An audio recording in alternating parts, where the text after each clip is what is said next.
vertical égale à homme avec Dieu différent. Adam et Ève, deux sexes distincts, cheveux un corps 11, vêtements d'été 22, 5, homme pourvoyeur, femme au foyer féminine, anciens égale à cheveux gris pro 20, 29 la gloire des jeunes et leur force et la splendeur des personnes âgées, leurs cheveux gris, chanson, soyez comme le Christ n'attendez pas qu'il soit trop tard. Devenez membre de la chaîne Today et bénéficiez de réconfort et de soutien dans les moments difficiles. Cliquez sur le lien dans la description de la vidéo mardi 9 avril 2024 page 3 restaurer les dégâts résumés. Lorsque vous avez été irresponsable, la chose la plus responsable est de réparer par Wilbur Madra Riva Restitution Introduction. Tout ce mois-ci, nous avons parlé de l'importance d'assumer la responsabilité de nos actions, attitudes et mots. On nous a dit de tenir parole, de terminer ce que nous avons commencé, d'apprendre à dire non et de le faire avec diligence. Nous avons entendu des vérités bibliques importantes qui ont une application immédiate dans toutes les sphères de notre vie famille, travail, relations, église, etc. Maintenant, pour être honnête, nous sommes tous aux prises avec cette question de responsabilité. À un moment donné de notre vie, nous n'avons pas tenu parole, nous n'avons pas réussi à terminer ce que nous avions commencé, peut-être avons-nous dit oui alors que la chose la plus prudente aurait été de dire non nous été négligents dans les choses qui exigeaient notre attention. Avec tout cela, peut-être avons-nous fait du mal à des gens autour de nous, nous avons laissé des gens bloqués, nous avons affecté matériellement des gens, bref, avec notre irresponsabilité, nous avons parfois fait du mal à autrui. Que faites-vous lorsque vous savez que vous avez été irresponsable et que vous avez donc fait du mal à quelqu'un d'autre? Comment agir de manière responsable quand on a été irresponsable? Bien sûr, la première chose est que vous reconnaissiez votre faute. Autrement dit, vous assumez la responsabilité de ce que vous avez fait et causé. Beaucoup d'entre nous ont du mal à faire ce premier pas. Certains d'entre nous nient avoir causé des problèmes, d'autres blâment les autres.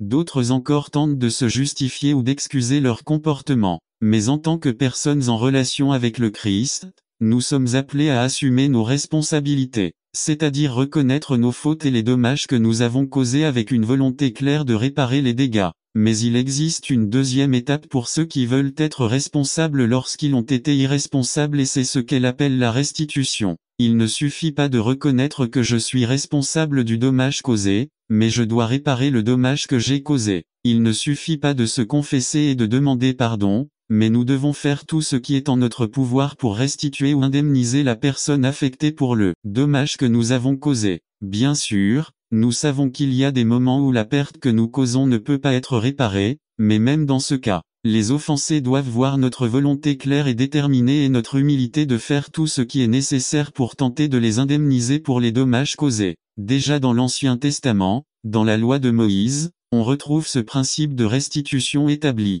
Par exemple, dans Exode 22, nous trouvons quelques cas modèles V1 si quelqu'un vole un taureau ou un mouton, et le tue ou le vend, il devra rendre 5 têtes de bétail pour le taureau et 4 moutons pour le mouton. Dans ce cas, il y a eu acte intentionnel de vol et d'avantage personnel avec la propriété d'autrui. Ce qu'il devait faire pour réparer les dégâts était de livrer 5 têtes de bétail s'il s'agissait d'un taureau volé ou 4 moutons s'il s'agissait d'un mouton volé V4 si l'animal volé est trouvé en votre possession et qu'il est encore vivant, vous devrez le restituer au double, que ce soit un taureau, un âne ou un mouton. N'attendez pas qu'il soit trop tard. Devenez membre de la chaîne Today et bénéficiez de réconfort et de soutien dans les moments difficiles. Cliquez sur le lien dans la description de la vidéo mardi 9 avril 2024. Page 1. Dans ce cas, l'animal volé était vivant et toujours en possession du voleur. Pour le restituer, il devait donner 2 animaux selon celui qui avait été volé. Dans ces cas, nous assistons à une action intentionnelle visant à causer du tort à autrui et la restitution consistait non seulement à restituer ce qui avait été volé, mais à livrer encore plus de ce qui avait été volé. Il y a encore un autre exemple au V5 si quelqu'un fait paître son bétail dans un champ ou dans une vigne, et qu'en laissant ses bêtes en liberté, elles paissent dans le champ d'autrui, le propriétaire de l'animal doit réparer le dommage avec le meilleur de sa récolte. Dans ce cas, il ne s'agit plus d'action intentionnelle, mais plutôt de négligence, d'insouciance ou d'irresponsabilité. Des animaux en liberté ont envahi le champ d'un autre et ont endommagé leur récolte. Que doit faire le propriétaire irresponsable des animaux? Il a dû réparer les dégâts en donnant à la personne concernée le meilleur de sa propre récolte. non seulement il donnerait une partie de sa récolte, mais le meilleur de sa récolte. Quand nous pensons à la restitution, nous pensons qu'il ne s'agit que de donner l'équivalent du dommage causé. Autrement dit,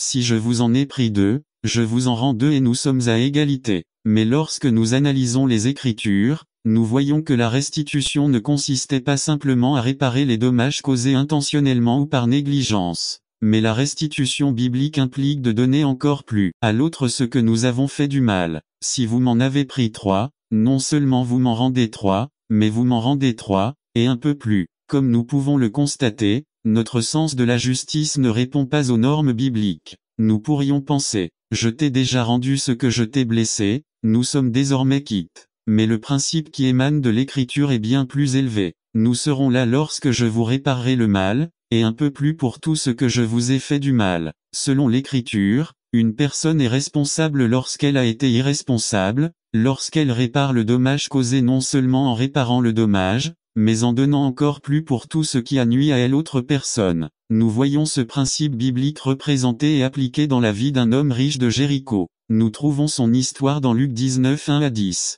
Jésus entra dans la ville de Jéricho. Les versets 2 et 3 décrivent un homme avec qui Jésus a eu une rencontre inhabituelle. Lecture de la Bible des Amériques. Son nom était Zachée, qui était le principal publicain et qui était riche, essayait de voir qui était Jésus mais il ne le pouvait pas à cause de la foule, car il était de petite taille. Dans ces 2 versets, on nous parle beaucoup de Zachée. Il était collecteur d'impôts ou publicain, c'est-à-dire qu'il était chargé de collecter les impôts de ses compatriotes juifs pour les livrer à Rome. Mais des gens comme Zachée avaient la réputation de voler ou de trahir leurs compatriotes dans le sens où si Rome en demandait 3, ils en demandaient 5, s'escroquant ainsi et s'enrichissant illicitement aux dépens du peuple opprimé. Eh bien, ce Zachée n'était pas seulement un collecteur d'impôts, mais il était le chef des collecteurs d'impôts. En d'autres termes, sa part dans la mafia des publicains était plus grande. Le texte nous dit qu'il était riche, ne demandez pas comment il est devenu riche et aussi qu'il était petit. Un court-métrage, irritable, riche et puissant. Il faut imaginer la réputation qu'avait ce Zachée à Jéricho et combien le peuple le voulait. Mais ce jour-là, quelque chose d'extraordinaire s'est produit. Cet homme indésirable pour ses compatriotes manifestait un désir véhément, il voulait voir Jésus. Il a essayé de le faire parmi les gens, mais il n'a pas pu l'atteindre à cause de sa taille et en signe de véhémence et de désespoir, il a fait quelque chose de surprenant. N'attendez pas qu'il soit trop tard. Devenez membre de la chaîne Today et bénéficiez de réconfort et de soutien dans les moments difficiles. Cliquez sur le lien dans la description de la vidéo. Mardi 9 avril 2024. Page 2. Le verset 4 nous dit et courant devant lui, il grimpa sur un sycomore pour le voir, car Jésus était sur le point de passer par là. Zachée, le principal collecteur d'impôts, grimpe sur un petit arbre pour avoir une vue aérienne de Jésus lors de son passage. Mais ce que ne savait pas celui qui cherchait désespérément à voir Jésus, c'est que Jésus l'avait déjà trouvé. Le verset 5 dit, quand Jésus arriva à cet endroit,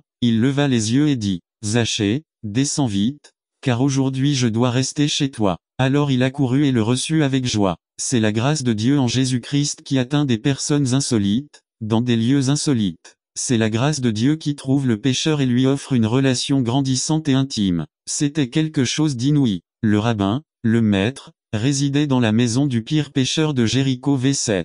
C'était le commentaire et la nouvelle à Jéricho ce jour-là. Ce qu'il ne savait pas, c'est que quelque chose d'important et d'extraordinaire s'était produit dans la vie de cet homme méprisable de Jéricho. Il avait rencontré Jésus et sa vie est déjà en train de se transformer. Maintenant, vous vous demandez peut-être qu'est-ce que tout cela a à voir avec la restitution qui était le sujet de ce sermon. Ah, voici le lien entre l'histoire de la rencontre de Zachée avec Jésus et la restitution. Le verset 8 dit, et Zachée se leva et dit à l'Éternel, voici, Seigneur, je donnerai aux pauvres la moitié de mes biens, et si j'ai fraudé quelqu'un de quelque chose, je le restituerai au quadruple. Ce jour-là, Zachée avait été trouvé par le Christ et commençait une relation grandissante avec lui. Ce jour-là, Zachée comprit également qu'il avait été irresponsable dans sa vie passée, qu'il avait été égoïste, cupide et qu'il avait fait du mal aux gens en demandant plus d'impôts que ce que Rome exigeait. Mais il comprenait aussi que s'il était désolé pour tout cela,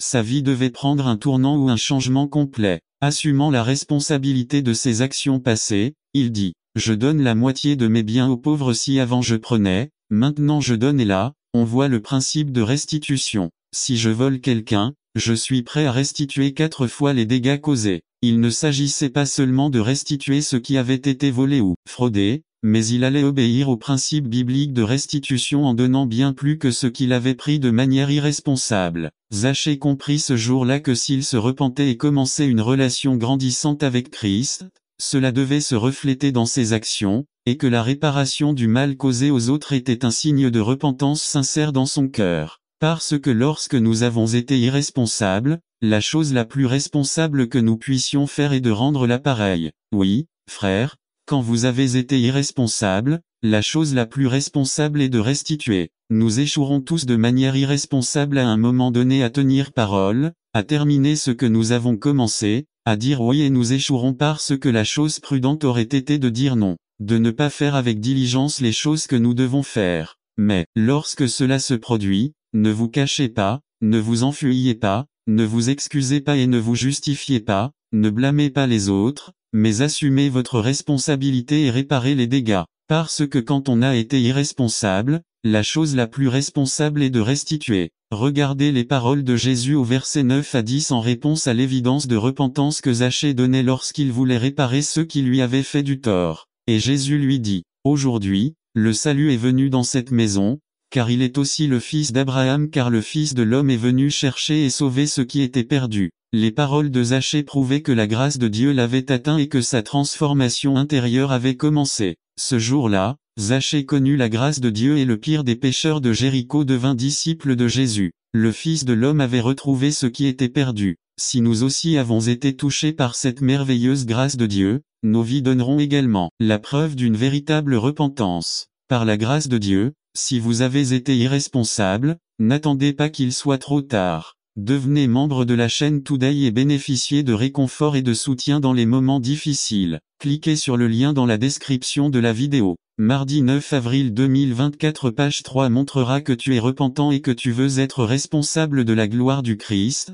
C'est justement chercher cette personne que tu as touchée et faire une réparation biblique des dégâts. N'oubliez pas qu'il ne s'agit pas simplement de réparer les dégâts, mais de donner davantage pour tout ce que vous avez causé à votre voisin. Peut-être avez-vous emprunté de l'argent à un ami ou à un frère et la durée convenue a expiré et vous ne l'avez pas restitué. Peut-être que vous vous êtes caché de la personne, peut-être que vous avez trouvé des excuses, que vous avez probablement même de l'argent, mais vous ne donnez pas la priorité à vos dettes. Mais maintenant vous réalisez que quelqu'un qui a été atteint par la grâce du Christ ne devrait pas procéder ainsi. Arrêtez de courir et de vous cacher, en assumant votre responsabilité dans cette affaire. Allez voir votre frère et réparez les dégâts de la manière biblique. La restitution biblique est la chose la plus responsable que vous puissiez faire lorsque vous avez été irresponsable. Peut-être que lorsque vous étiez jeune, vos amis vous ont prêté quelque chose, livres, CD, films, etc. et que vous les avez depuis des siècles. Peut-être qu'ils ont même été perdus ou endommagés. Peut-être pensez-vous il ne s'en souvient même pas. La chose la plus responsable que vous puissiez faire lorsque vous avez été irresponsable est de réparer selon la manière biblique. Il y a peut-être un travail que vous deviez livrer à un client depuis longtemps et que vous ne l'avez pas fait. Recherchez une manière biblique de dédommager ce client, non seulement en réparant les dommages causés, mais en faisant un effort supplémentaire pour tout ce que vous lui avez affecté. Peut-être qu'en tant que parent, vous n'avez pas fait preuve de responsabilité en tenant parole envers vos enfants et vous pouvez constater les effets que cela a déjà sur eux. Peut-être que vous les avez laissés tomber tellement de fois qu'il leur est difficile de faire confiance à vos promesses. La chose la plus responsable que vous puissiez faire est de rattraper le temps perdu. Soyez intentionnel lorsque vous recherchez des occasions de montrer que vous voulez être responsable envers eux. Peut-être que votre fils ou votre fille a cassé quelque chose au supermarché ou chez quelqu'un d'autre. Bien que la tentation soit de faire comme si de rien n'était,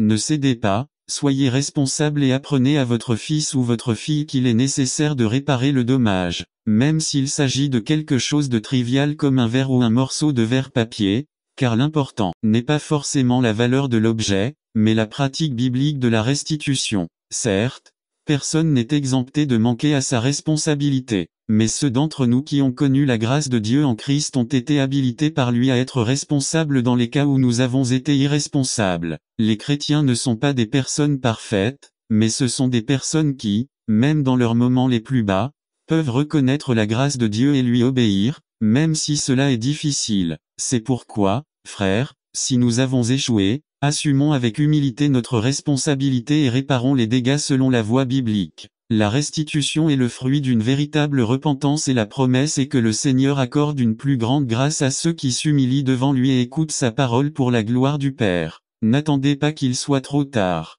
Devenez membre de la chaîne Today et bénéficiez de réconfort et de soutien dans les moments difficiles. Cliquez sur le lien dans la description de la vidéo. 9 mars, avril 2024 page 4. Ce que vous avez en main résumé. Ne limitez pas Dieu. Pour Dieu, il n'y a rien de petit. Ayez foi, obéir. Donnez le peu que vous avez à Dieu et vous verrez comment un grand miracle se produit dans votre vie. Utilisez ce que vous avez avec détermination, sans douter que vous pouvez faire de grandes choses pour Dieu. Par Luis Cortés, qu'avez-vous en main? Exode 4 1-5. Moïse était au bord de la mort, pourtant Dieu le sauve. Moïse devient membre de la cour égyptienne pendant 40 ans. Il apprend à vivre comme un roi, il apprend à avoir le meilleur Dieu qui allait l'utiliser pour faire un travail au sein de son royaume. Il savait que Moïse n'était pas prêt à le faire. Parce que dans le royaume de Dieu, il faut des gens courageux, des gens prêts à donner leur vie pour le royaume des cieux, des gens prêts à se remettre entre les mains du potier, des gens prêts à tout quitter pour le royaume de Dieu. Moïse était faible, habitué au bien et ne serait pas prêt à tout quitter facilement.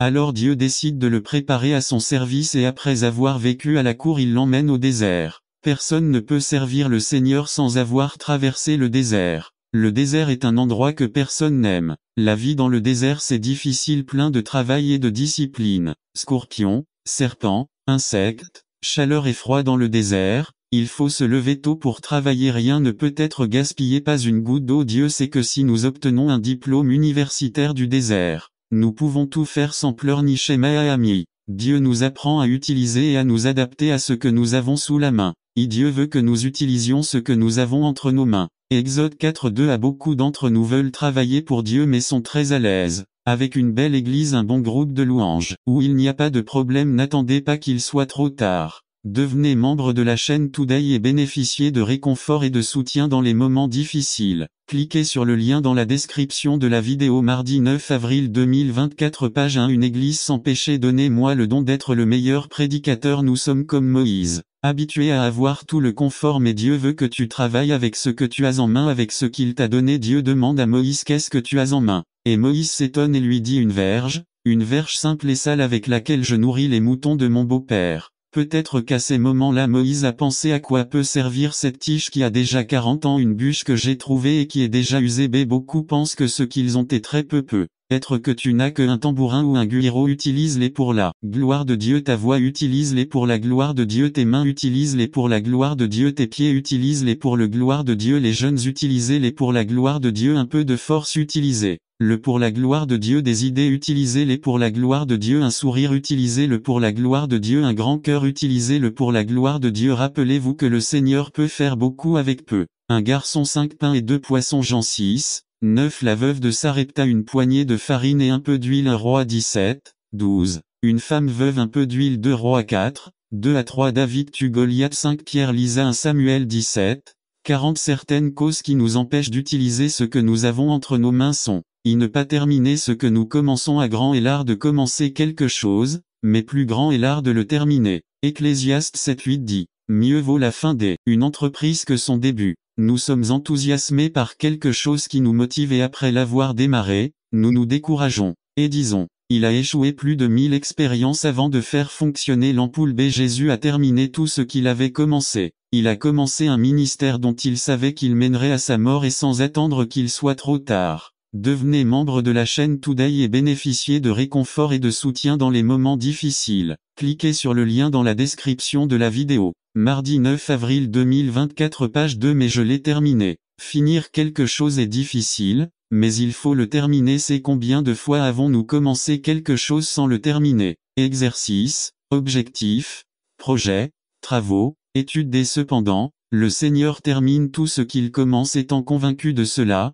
que celui qui a commencé en vous une bonne œuvre l'achèvera jusqu'au jour de Jésus-Christ. Philippiens 1:2. Limiter les bénédictions de Dieu en raison du manque de foi et d'obéissance. Nous pensons que nous n'avons plus rien ou que ce que nous avons n'a que peu de valeur. Et nous nous demandons: Que puis-je donner à Dieu? Le diable est un menteur lorsqu'il vous dit que vous avez très peu à donner à Dieu. Souviens-toi, il est le père de tous les mensonges. Dieu peut faire de grands miracles avec peu, et si nécessaire avec rien. Création avec sa parole. Dieu peut faire de grands miracles avec le vaisseau de votre vie. Mais il faut arrêter de penser qu'on ne peut rien faire pour Dieu, ce sont des mensonges du diable. Le diable veut nous faire croire que nous ne sommes d'aucune utilité pour que nous ne fassions rien pour Dieu. Ne limitez pas Dieu. Pour Dieu, il n'y a rien de petit. Ayez foi, obéir. Donnez le peu que vous avez à Dieu et vous verrez comment un grand miracle se produit dans votre vie. Utilisez ce que vous avez, avec détermination, sans douter que vous pouvez faire de grandes choses pour Dieu et que cela vous donnera en même temps confiance en vous et dans la puissance de Dieu.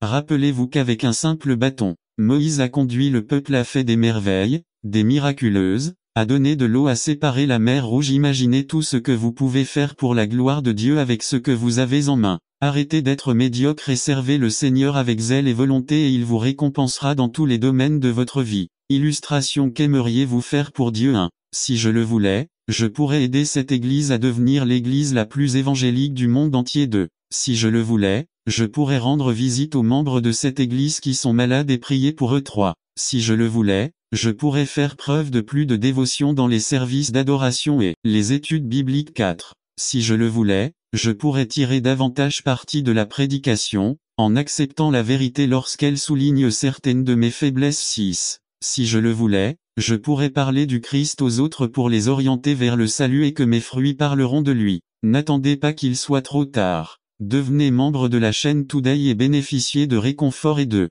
soutien dans les moments difficiles. Cliquez sur le lien dans la description de la vidéo. Mardi 9 avril 2024 page 3-7.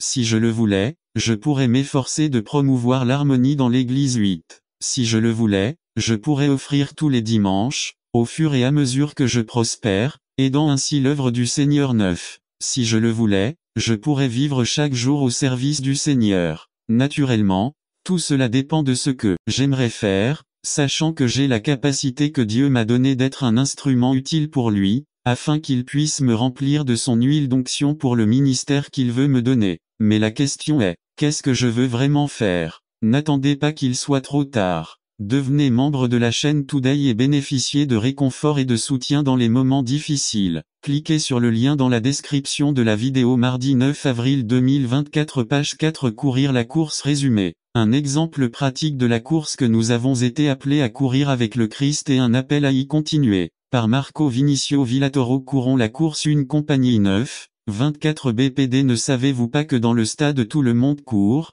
mais qu'un seul remporte le prix? Courez donc pour gagner. Ce verset est un peu étrange, car il semble qu'un seul chrétien parmi tous les chrétiens puisse remporter le prix, puisque l'analogie qu'il fait avec une course est claire. Hier, j'ai vu Michael Phelps remporter le sien aux Jeux Olympiques, 8e médaille d'or à Sejong, un exploit que personne n'avait réalisé. Mais, ce qui est beau pour moi, c'est de réaliser que cette médaille d'or n'aurait pas pu être remportée sans l'aide de ses coéquipiers. La dernière compétition remportée par Michael Phelps était la nage sur 400 mètres, mais en relais, soit 4 nageurs par équipe, chacun nageant 100 mètres dans le style qu'il maîtrise le mieux. Bien sûr, hier, non seulement Michael a remporté sa médaille d'or, mais les 3 autres coéquipiers de Michael ont également remporté l'or. Dans Zeb 12 un peu chita, il est dit, c'est pourquoi, nous aussi, qui avons tous ces témoins qui nous entourent comme une nuée, rejetons tous nos fardeaux et le péché qui nous assiège en tout temps, et courons avec persévérance dans cette épreuve de compétence qui nous est proposée. Le relais qui lui a valu sa 8e médaille d'or en un seul jour était magnifique, puisque chaque nageur le fait dans son propre style, brasse, dos, papillon et style librera, tout comme le dit l'Écriture.